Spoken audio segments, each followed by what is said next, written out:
and welcome on Watchers TV, and we have a really sweet video to share with you today as we had the immense privilege of visiting the fantastic infrastructure of supercar maker Bugatti in Alsace at Molsheim. That's on the eastern part of France, about a 4-hour drive from Geneva, and we're obviously going to talk about a watch, but also about some very interesting parallels we witness between this world of superlative cars, how they are made and thought through, and the watchmaking world we are more accustomed to.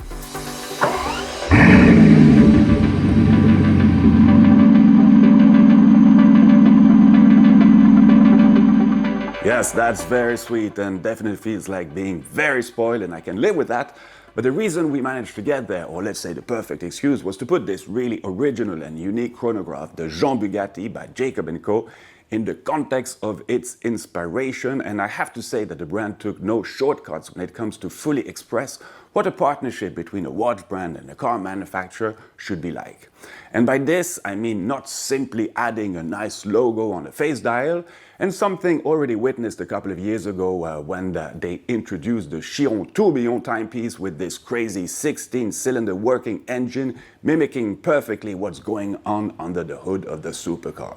So a bit earlier this year, Jacob & Co. introduced the Jean Bugatti, paying homage to the son of Ettore Bugatti, founder of the car brand in 1909.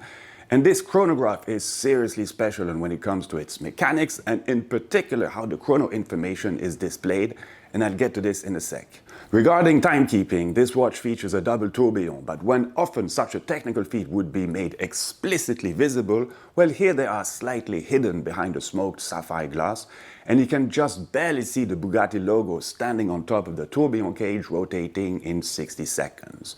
To read the time, you have two small peripheral pointers indicating hours and minutes, because the real star of the show is this extremely cool central chronograph display and the very complex mechanics which goes with it, made of 470 components. In terms of design, the parallel with counters found on the dashboard of Bugattis of the 30s is quite obvious. And as we were in Molsheim, we got really lucky as some private collector were also on the premises with some of their historic cars and made our lives much easier to draw this parallel. And our luck didn't end there, as one of these cars was actually Jean Bugatti's personal car. I mean, how cool is that? And another one was the actual race car Chiron drove himself, so a very nice star alignment, I have to say.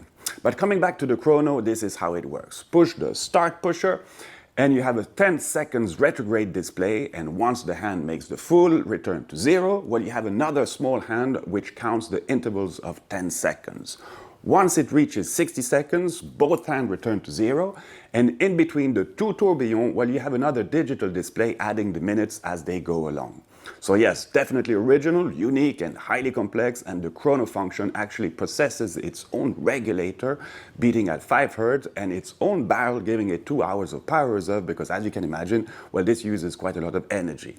Regarding the regular timekeeping function, this watch holds a power reserve of 48 hours and comes in two executions, a 46mm white gold case and blue dial, and another one in a pink gold case with cream white dial, and both are limited to 57 pieces each, 57 being a direct reference to one of the most iconic collections designed by Jean Bugatti, including the legendary Type 57 SC Atlantique, simply one of the most desirable cars ever made.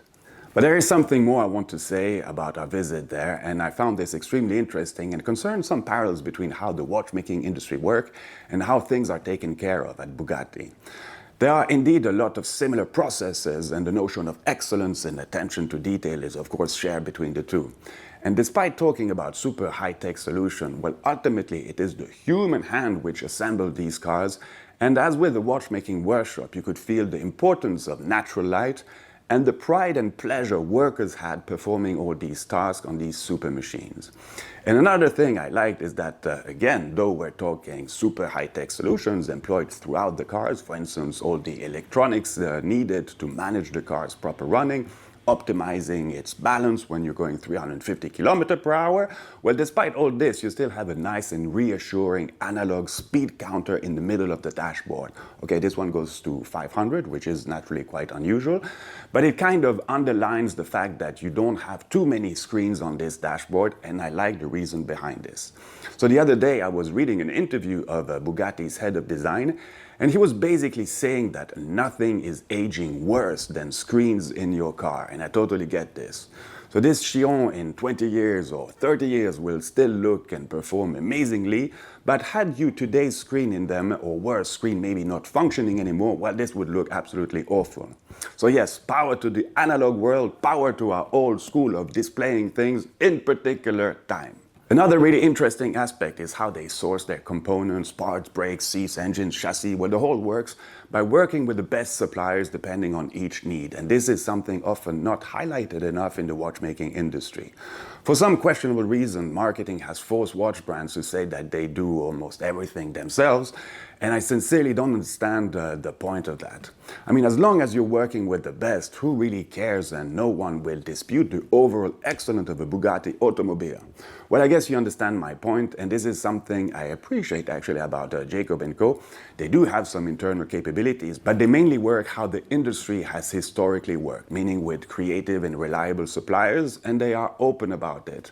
A brand used to be called an établisseur, and assembling components coming from the best suppliers was the way to go, and that's precisely how Bugatti works. But let's now listen to Christophe Piochon, head of the car brand, as we had time to have a nice little conversation to understand better what makes Bugatti so unique. To develop a Bugatti is something very special. We don't do it every year, you can imagine, but a real new Bugatti, it's every 10 years, where we have to decide about a new platform, new concept of engineering, and also to decide about the powering of the car. So the last 20 years, we were based on the W16, and at the beginning, you need a clear task list. What should the car fulfill? And that means to combine the request of the design, the power of the car, and the homologation requirement, it's always a tricky situation. There is many kind of customers. You have to imagine that now the half of our customers is based in the US era. Already there you have a huge distortion in the age of the people, but they have all one common thing. They are petrol heads and a fanatic of technique. So, and that's why we always try to put the new level of exigence of the technique of the car to stay on the pinnacle of the automobile industry with Bugatti, to put in front of them our craftsmanship, because every car is made per hand or assembled per hand in our atelier with 22 persons which are assembling the car. And we already know who put which screw on which car. This is a job of this whole team, which belongs then in one piece. And this is a devotion of each single employee. For them, it's a huge honor to be part of this automobile history like Bugatti. And most of them are coming from the region. They spend at least 1 year with a colleague as a partner to teach them about every step of the assembly, so that they can work then later on, about 6 months it takes, that they can work alone on one car. So you have to imagine that every car spends at least 2 months in the atelier. That means from the early beginning, when we start the assembly, till the delivery, in average 2 months. With these 2 months of assembly, the people have time to take care about the fitting of the parts, to make sure that there is no scratches, no perturbation in the leather, something like that. And then during the assembly, they control every steps. And we also make a very intensive test drive from every car, about 350 kilometers before delivery, to make sure that the car is functionally okay. We are making the assembly of the car in Molsheim, and about the logistic chain for the assembly, it's very comparable to the Airbus. It's coming from all around Europe, different pieces, checked to make sure that it's working and fitting inside the car later on. And all these components are coming in Molsheim, and this is a bit my job to organize that every part is coming on the right time here in Molsheim to be able to assemble this car in 2 months. And that's why we are happy to work with very skilled people, knowing their job, and we make some high requirement to the parts. They are committing to fulfill them before the start of production, and then we check that they do it.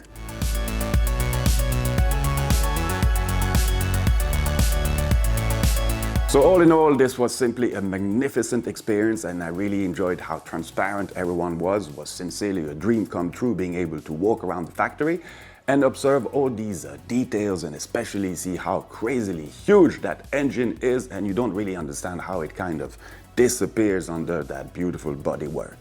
But obviously the best for last, as I had the opportunity of taking the passenger seat of this amazing machine with Andy Wallace, official test driver, the man who holds the world speed record aboard a regular street car, if I can say so, having reached 490 kilometers per hour with the Chiron 3 years ago. 490, well, that's totally insane.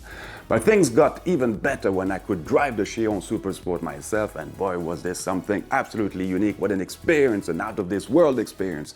1600 horsepower, 1600 Newton meters of torque, and I don't think I need to add much more to these numbers. I mean, they talk by themselves, just spectacular. Well, this was something I will remember for a very long time, almost as long as this smile up to my ears, which didn't want to disappear getting out of the car. And though I really like our own Watchmobile, I have to admit it felt sadly quite banal after having tested the pinnacle of supercar and having the Jacob & Co. Jean Bugatti on my wrist while doing so. Well, yeah, that was a very nice day, a memorable one to say the least. Well, I hope you enjoyed this video. We definitely enjoyed making it. The very best of all, and see you soon for some other watchmaking adventures. Don't really know how we'll be able to match this one, but we'll do some thinking about that.